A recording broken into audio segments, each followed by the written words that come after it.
एक ओंकार सतनाम करता पुरख निरभौ निर्वैर अकाल मूरत अजूनी सैभंग गुरप्रसाद जप आद सच जुगाद सच है भी सच नानक होसी भी सच। वाहिगुरु जी का खालसा वाहिगुरु जी की फतेह। Dear students, in this video I am going to cover the topic change in origin and change of scale। ज़रा ध्यान से देखिएगा। सपोज आपके पास एक डाटा दिया हुआ है, इसका अगर आपको मीन निकालना हो तो आप कैसे मीन निकाल लेंगे? तो आपको पता है क्या, बेसिकली पहले हम डिस्कस करेंगे चेंज ऑफ ओरिजिन या change in origin. Means change in origin economics में बहुत इंपॉर्टेंट टर्म है, ज़रा ध्यान से देखिएगा। इस डाटा को अगर मैं लिखूँ 1 6 8 9 11 12 13 15 17, तो अब मेरे पास 17 एंड फिर 18। अगर मैं इसका मीन निकालूं तो मीन कैसे निकलेगा? इसका मीन निकालना हो तो आपके पास तरीका क्या है? इस सभी का टोटल करें, divided by number of terms करें। इन सभी का टोटल आ रहा है मेरे पास, मैंने इन सभी को प्लस करा, 110 आ रहा है इन सभी को प्लस करके। इन सभी को प्लस करके 110 आया। तो मेरे पास क्या हुआ यहाँ पे, इन सभी को प्लस करके 110 आया, तो मेरे पास सिग्मा एक्स मीन कैसे निकलेगा? मीन निकलेगा sigma x divided by n. Sigma x इन सभी को प्लस करके कितना आया? 110 divided by number of terms count करते हैं, 1 2 3 4 5 6 7 8 9 10 टर्म्स है, मीन आया 11। चेंज इन ओरिजिन का मतलब है कि अगर हर टर्म में सपोज मैंने कोई टर्म ऐड कर दी, 5 ऐड कर दिया या 10 ऐड कर दिया, तो मीन्स मेरा मीन, नया मीन क्या होगा? मीन्स अगर मैंने यहाँ पे सभी में, ये मेरे पास टर्म्स थी, मीन्स ओरिजिनल टर्म्स ये थी ओरिजिनली। अब वो कहें कि each term is increased by 5 या each term is increased by 10, means तो न्यू टर्म्स क्या होंगी? उसके अकॉर्डिंगली हर टर्म 10 के साथ बढ़ गई, सभी में 10 प्लस करें चलो। 11 देन 16 18 19 21 22 32 22। हमने हर टर्म में 10 ऐड कर दिया, 1 + 10 11 16 18 19, देन उसके बाद 21, देन 22, देन हमारे पास आ गया ये 23, देन 25, देन 27, देन 28। ये नई टर्म्स हो गई। तो चेंज इन ओरिजिन का मतलब पता क्या है? अगर हमारी हर टर्म 10 के साथ बढ़ी है तो मेरा मीन का आंसर भी 10 के साथ बढ़ जाएगा। इस चीज़ का प्रूफ बताता हूँ। मीन्स मेरा मीन 21 होगा, अब करके देख लो सर। ओरिजिनली टर्म मेरी ये थी, हर टर्म में 10 बढ़ा दिया, मीन्स सभी में इंक्रीमेंट 10 का आया हर टर्म में, तो मेरा आंसर में भी इंक्रीमेंट 10 का ही आएगा। इसको कहते हैं हम चेंज इन ओरिजिन। इंक्रीमेंट 10 का हुआ सभी टर्म्स में, तो हम इसका प्रूफ भी करके देख लेते हैं। इन सभी टर्म्स को प्लस कर देते हैं, तो मेरे पास इन सभी टर्म्स को प्लस करके आ रहा है 8 + 7 15, 15 + 5 20, 20 23 23, 23 2 25, 25 और 10 35, 35 और 15, दैट इज 50। 5 ऊपर चला गया, 5 1 6 6 1 7 7 1 8 8 1 9 9 2 11 11 2 13 13 2 15 15 2 17 17 2 19 19 2 21 210। मेरा मीन क्या होगा? पहले वाला तो ये था सिग्मा एक्स अपॉन एन, तो मेरे पास मीन फिर नया वाला क्या होगा? Sigma x upon n. Means अब सिग्मा एक्स कितना है? 210 अपॉन नंबर ऑफ टर्म्स कितनी है? नंबर ऑफ टर्म्स तो 10 ही है, 1 2 3 4 5 6 7, मीन नंबर ऑफ टर्म 10 है। तो मीन्स मेरा मीन में इंक्रीमेंट, अगर मेरे पास हर टर्म 10 के साथ बढ़ी है तो मेरा इंक्रीमेंट भी मीन में कितना हुआ? 10 का ही हुआ है। इसे कहते हैं चेंज इन ओरिजिन। अब इंक्रीमेंट अगर 5 का हो जाए तो मेरे पास नया मीन क्या होगा?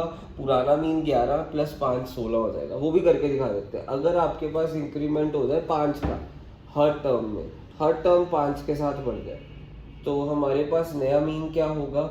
मीन्स आप सीधा कह सकते हैं अगर हर टर्म 5 के साथ बढ़ रही है तो नया मीन होगा 16।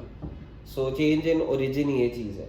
मीन्स यहाँ पे 5 बढ़ गया, 6 6 + 5 11, 8 + 5 13, 9 + 5 14, 11 + 5 16, 12 + 5 17, 13 + 5 18, 15 + 5 20, और 17 + 5 22, 22 फिर 18 + 5 आ रहा है मेरे पास 23।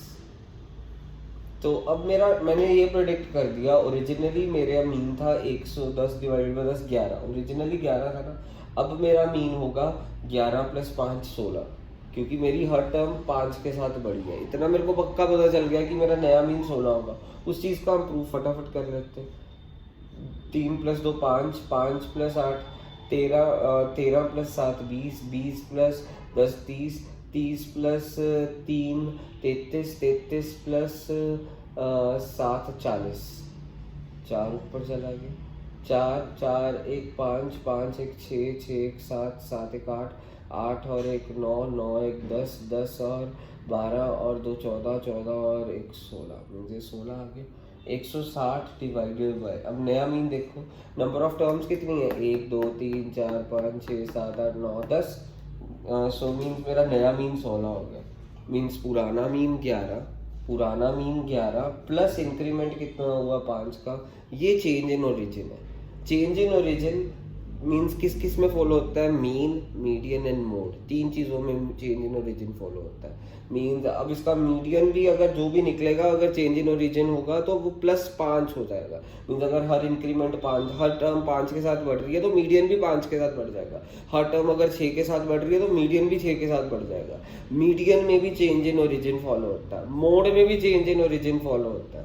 मीन्स अगर मोड 5 पहले जो भी है, सपोज 20 है, तो हर टर्म 2 के साथ बढ़ रही है तो नया मोड होगा 22। मीन्स मीन में, मीडियन में और मोड में चेंज इन ओरिजिन फॉलो होता है। उसके अलावा स्टैंडर्ड डेविएशन में अगर हर टर्म 5 के साथ बढ़ रही है या हर टर्म 10 के साथ या 7 के साथ, स्टैंडर्ड डेविएशन वो ही टस का मस, कोई उसमें चेंज नहीं आएगा। Change in origin standard deviation में नहीं होता, वेरिएंस में नहीं होता। मीन सिर्फ चेंज इन ओरिजिन किस किस में होता है, मीन मीडियन मोड में। तो अब हम इसका स्टैंडर्ड डेविएशन का भी करके देख लेते हैं, ताकि आपको पता चल जाए कि स्टैंडर्ड डेविएशन में कोई फर्क नहीं आने वाला है अगर हर टर्म 5 के साथ बढ़ जाए। तो चेंज इन ओरिजिन मीन्स अगर टर्म किसी के साथ बढ़ती है, 3 के साथ, 2 के साथ, तो मीन भी यानी उतने के साथ ही बढ़ जाएगा, मोड भी उतने के साथ बढ़ जाएगा, मीडियन भी उतने के साथ बढ़ जाएगा। मीन्स वो चेंज इन ओरिजिन को फॉलो करते हैं। पर स्टैंडर्ड डेविएशन में कोई चेंज नहीं आएगा। मीन्स अगर आप कोई भी टर्म 5 के साथ बढ़ा देते हैं, सारी टर्म्स 5 के साथ बढ़ा देते हैं, स्टैंडर्ड डेविएशन में कोई फर्क नहीं आने वाला। तो अब हम इस क्वेश्चन को करने वाले हैं, ध्यान से देखिए। सो अब मैं आपको प्रूफ करने वाला हूँ कि standard deviation, variance, mean deviation from mean, mean deviation from median change in origin को नहीं फॉलो करते हैं। मीन्स अब जैसे ओरिजिनली यहाँ पे मीन कितना आया था 11, मीन्स मीन फॉलो कर रहा था कि अगर मेरी टर्म 5 के साथ बढ़ी है तो नया मीन मेरा कितना हो जाएगा, 11 + 5 16। मीन्स हर टर्म 5 के साथ बढ़ी। अब सपोज तुम्हारे पास मीडियन है, आया इसका 12, लेट इट भी, कुछ भी हो सकता है। सपोज लेट इट भी मीडियन आया हमारे पास 12, आएगा भी, देखते हैं 12 ही होगा यहाँ से। मीन सपोज मीडियन आया मेरे पास 23 / 2, दैट इज, इसका मीडियन आ रहा है, वैसे इसी डाटा का मीडियन आ रहा है 23 / 2, दैट इज 11.5। मीन्स अगर मीडियन 11.5 है, हर टर्म मेरी 3 के साथ बढ़ गई, तो नया मीडियन क्या होगा, 11.5 + 3 दैट इज 14.5। अब इसका प्रूफ भी करके देख सकते हैं। अब हमारे पास, आप याद रखिएगा, mean change in origin follow करता है, चेंज इन ओरिजिन को मीन फॉलो करता है, मीडियन भी फॉलो करता है चेंज इन ओरिजिन को, और मोड भी फॉलो करता है चेंज इन ओरिजिन। मीन्स जो भी पहला आंसर होगा, जितने के साथ हर टर्म बढ़ी है, हर टर्म बढ़नी चाहिए, एक टर्म नहीं, सारी टर्म्स जैसे 5 के साथ बढ़ जाए या सारी टर्म्स 6 के साथ। अगर हर टर्म 5 के साथ या हर टर्म 6 के साथ या हर टर्म 1 के साथ, जिस मर्जी वैल्यू के साथ बढ़ेंगी, मीन भी उतना ही इंक्रीज हो जाएगा, मीडियन भी उतना ही इंक्रीज हो जाएगा, मोड भी उतना ही इंक्रीज हो जाएगा। सेम ही वो चीज़ है, अगर हर टर्म 3 के साथ कम हो जाए तो मीन भी 3 के साथ कम हो जाएगा, मीडियन भी 3 के साथ कम हो जाएगा, मोड भी 3 के साथ कम हो जाएगा। इसे कहते हैं चेंज इन ओरिजिन।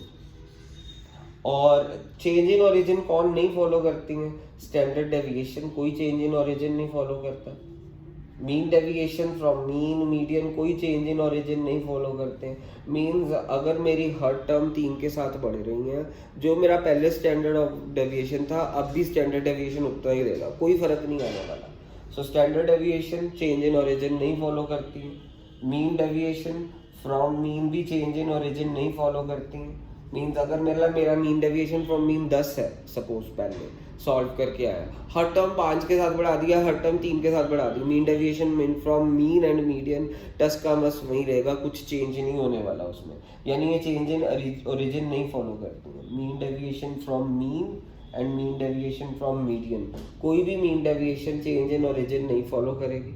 और हमारा standard deviation, mean deviation from mean median and उसके बाद वेरिएंस, ये भी हमारा change in origin and change in origin नहीं फॉलो करेगी, चेंज इन ओरिजिन नहीं फॉलो करने वाली।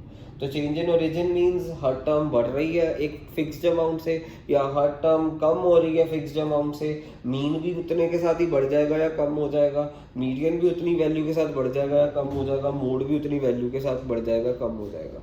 इसे कहते हैं हम चेंज इन ओरिजिन। सो ये तीनों चेंज इन ओरिजिन को फॉलो करती हैं। Standard deviation, mean deviations and variance कुछ भी चेंज इन ओरिजिन को नहीं फॉलो करती हैं। तो अब मैं आपको स्टैंडर्ड डेविएशन का प्रूफ करके दिखाने वाला हूँ कि standard deviation change in origin को नहीं फॉलो करता है, वो ध्यान से देखिएगा। सो चेंज इन ओरिजिन, पहले हम इसका स्टैंडर्ड डेविएशन निकाल लेते हैं। स्टैंडर्ड डेविएशन निकालने के लिए आपको पहले क्या करना पड़ता है, मीन निकालना पड़ता है। मीन कैसे निकलेगा, sigma x upon n. Sigma x कितना है 110 अपॉन नंबर ऑफ टर्म्स कितनी है 10, मीन्स मेरे पास मीन कितना आ गया 11। तो आप ये एक्स हो गया, पहली चीज कैपिटल एक्स होती है। अब हम इसमें क्या निकालते हैं, इंडिविजुअल सीरीज में स्मॉल एक्स, वो कैसे निकलता है, capital x minus mean, standard deviation निकालने के लिए। तो 1 minus 11 that is minus 10। So 6 minus 11 that is minus 5, 8 minus 11 is minus 3, 9 minus 11 is minus 2, 11 minus 11 is 0, 12 minus 11 is 1, 13 minus 11 2, 15 minus 11 4, सो फिर 17 माइनस 11 6, 18 माइनस 11 7। ये स्मॉल एक्स हो गया। अब आप क्या करने वाले, स्मॉल एक्स का स्क्वायर करने वाले। सो माइनस 10 का स्क्वायर इज 100, 5 का स्क्वायर माइनस 5 का स्क्वायर 25, 3 का स्क्वायर 9, 4 0 1 4 16 36 एंड 49। स्टैंडर्ड डेविएशन कैसे निकलता है उसको हम नलका कहते हैं ऐसे वाला। ये सिंबल होता है स्टैंडर्ड डेविएशन का। इसका फॉर्मूला क्या होता है, सिग्मा स्मॉल एक्स का square divided by n. Small x का स्क्वायर मीन्स हम इसका टोटल करेंगे, इसका टोटल आ रहा है 244। स्मॉल एक्स का स्क्वायर मीन्स इसका टोटल करेंगे, इसका टोटल आ रहा है 244। 244 divided by number of terms. Question में नंबर ऑफ टर्म्स देखो कितनी है 10, और इसका स्क्वायर रूट, इसको सॉल्व करके आ रहा है 4.94। अब मैंने आपको बोला कि standard deviation change in origin नहीं फॉलो करता। मीन्स अगर मेरी हर टर्म एक फिक्स्ड अमाउंट से बढ़ जाएगी, स्टैंडर्ड डेविएशन कितना रहेगा, टेस्ट का मस 4.94। अब इसका प्रूफ करने वाले हैं। सो अभी आप याद रखिएगा इस ओरिजिनल डाटा का स्टैंडर्ड डेविएशन कितना आया 4.94। अगर हम न्यू डाटा को क्या करें कि हर टर्म को बढ़ा दें 5 के साथ, मीन्स न्यू टर्म्स क्या होगी, न्यू एक्स, हर टर्म को 5 के साथ बढ़ा दें। अगर हम मीन में क्या करते थे, हर टर्म को 5 के साथ बढ़ाते थे, तो मीन भी मेरा कितने के साथ बढ़ जाता था, 5 के साथ बढ़ जाता था। पर मैं कह रहा हूँ मीन तो बढ़ेगा, स्टैंडर्ड डेविएशन में कोई फर्क नहीं आएगा। हर टर्म 5 के साथ बढ़ा दें तो 5 1 plus that is 5 that is 6, 6 plus 5 is 11, 8 plus 5 is 13, 9 plus 5 9 plus 5 is 14, 11 plus 5 is 16, 12 plus 5 17, 13 plus 5 18, 15 plus 5 20, 17 plus 5 22, 18 plus 5 23। अब मेरे पास ये हो गया। अब मैं इनका मीन निकालने वाला हूँ। तो मीन निकालने के लिए अब मेरे को क्या करना पड़ेगा, सिग्मा एक्स इन सभी का टोटल करूँगा। सो मेरे पास टोटल आ रहा है सभी का 2 3 प्लस 2 5, 5 प्लस 8 दैट इज 13, और 3 5 प्लस 13 प्लस 20 20 और 30 30 और 23 plus 24 sorry 5 5 and 8 13 13 20 20 20 30 30 30 and 30 plus 10 40, 4 ऊपर चला गया, 4 प्लस 1 5 5 6 6 7 7 8 9 10 एंड 12 12 14 16 सो मेरे पास 16 डिवाइडेड बाय क्या आया 160 आ गया यहाँ पे। अब नया मीन क्या होगा, अब मैं नया मीन निकाल के दिखाने वाला हूँ आपके पास। अब न्यू मीन कितना होगा, sigma x upon n. Means अब नया वाला सिग्मा एक्स कितना आया मेरे पास 160 divided by number of terms तो 10 ही है। मीन्स मेरा नया मीन कितना हो गया 16। नया मीन हमारे पास 16 हो गया। तो मीन्स मीन अगर हर टर्म 5 के साथ बढ़ गया, मीन भी 5 के साथ बढ़ा है। अब स्टैंडर्ड डेविएशन नहीं बढ़ेगा, उसका प्रूफ देखिएगा। Small x is equal to capital x minus mean करेंगे। सो कैपिटल एक्स कितना है मेरे पास 6। अब कैपिटल एक्स 6 है ना, देखिए यहाँ से ये अब मेरा नया मीन, नई वैल्यूज ये है, नया ही एक्स ये है। पहले ओरिजिनली कैपिटल एक्स ये था, अब नया एक्स ये हो गया। Small x is equal to capital x minus mean. Standard deviation निकालने के लिए आपको स्मॉल एक्स चाहिए। कैपिटल एक्स क्या हो गया 6 minus 16 that is minus 10। 11 minus 16 that is minus 5। 13 minus 16 is minus 3। 14 minus 16 is minus 2। Capital x minus mean, ठीक है, हम ये कर रहे हैं। सो उसके बाद 16 माइनस 16 0। 17 माइनस 16 1। फिर 18 minus 16 that is minus 2 sorry plus 2। फिर 20 माइनस 16 दैट इज 4। 22 माइनस हमारे पास 16 दैट इज हमारे पास 6। फिर 23 माइनस 16 इज 7। ये आ गया स्मॉल एक्स। तो स्मॉल एक्स का स्क्वायर निकालेंगे, माइनस 10 का स्क्वायर 100, 5 का स्क्वायर 25, सो 3 का स्क्वायर 9, 2 का स्क्वायर 4, 0, 1 4 16 एंड 6 का स्क्वायर 36, 7 का स्क्वायर 49। अब मेरे पास ये आ गया सभी को करके। अब मैं इन सभी का टोटल करूँगा। अब इन सभी का हम टोटल करने वाले हैं। तो इन सभी का टोटल वही आ रहा है जो पहले आ रहा था, दैट इज़ इन सभी को प्लस करेंगे तो मेरे पास 244 ही आ रहा है, ठीक है। अब 244 आ गया। अब मेरे पास नया वाला स्टैंडर्ड डेविएशन क्या होगा, सिग्मा स्मॉल एक्स का square upon n. Small x का स्क्वायर कितना आया 244 डिवाइडेड बाय 10। इनको सॉल्व करके क्या आया 4.94। मीन्स नया स्टैंडर्ड डेविएशन और पुराने स्टैंडर्ड डेविएशन में कोई फ़र्क नहीं है। नया मीन ये रहा, पुराना मीन ये रहा। नया मीन अगर हर टर्म 5 के साथ बढ़ी तो नया मीन भी 5 के साथ बढ़ गया, और हर टर्म 5 के साथ बढ़ी, स्टैंडर्ड डेविएशन में कोई फ़र्क नहीं आया। तो याद रखिएगा, अगर कोई बढ़ता, अगर हर टर्म बढ़ती है, जैसे हर टर्म 5 के साथ बढ़ी, मीन भी 5 के साथ बढ़ा, मीन से चेंज इन ओरिजिन को फॉलो कर रहा है। Standard deviation change in origin को फॉलो नहीं करता। इस चीज़ को अपने दिमाग में बांध के रख लें। Mean, median, mode change in origin follow करते हैं। मीन्स अगर हर टर्म फिक्स्ड अमाउंट से बढ़ती है या कम होती है तो मीन, मीडियन, मोड भी उसी फिक्स्ड अमाउंट से बढ़ जाएगा या कम हो जाएगा। जैसे यहाँ पे हर टर्म 5 के साथ बढ़ रही थी तो मेरा नया मीन भी 5 के साथ बढ़ गया। तो पर अब कौन कौन नहीं फॉलो करता, mean deviation from mean deviation from median, standard deviation, variance, ये चेंज इन ओरिजिन को फॉलो नहीं करती। तो इस वीडियो में मैंने आपको चेंज इन ओरिजिन का मतलब बताया। नेक्स्ट वीडियो में चेंज इन स्केल का मतलब बताएंगे।